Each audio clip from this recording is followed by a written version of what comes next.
வணக்கம். ஐ ஹாவ்க்கு பதிலாக I have காட்னு சொல்லலாம்னு கேள்விப்பட்டிருக்கீங்களா? ஐ ஹாவ் அ ஃபோன் இல்லைன்னா I have got a phone. இது மாதிரி சில இடங்களில் சொல்லலாம், சில இடங்களில் ஐ ஹாவ்க்கு பதிலாக ஐ ஹவ் காட் சொல்ல முடியாது. அதை தான் நம்ம எப்போ சொல்லலாம் எப்போ சொல்லக்கூடாதுன்னு பார்க்க போகிறோம். பொசஷன், ஒரு விஷயம் நம்ம வச்சிருக்கிறோம், ஒரு விஷயம் நம்மகிட்ட இருக்குது அப்படின்னா சொல்லலாம். இந்த ஃபோன் எக்ஸாம்பிள் மாதிரி I have a car, I have got a car. அப்புறம் ரிலேஷன்ஷிப்ஸ்க்கு சொல்லலாம் I have 2 children, I've got 2 children. ரெண்டும் கரெக்ட் தான், ரெண்டும் ஒரே அர்த்தம் தான்.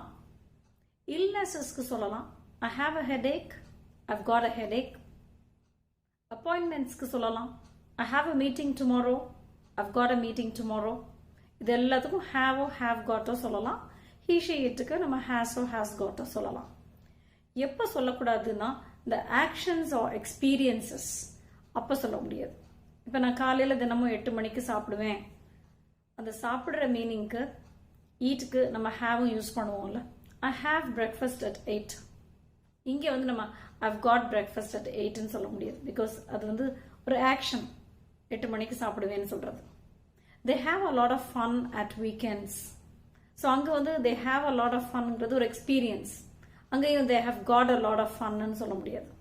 Okay, this is the difference.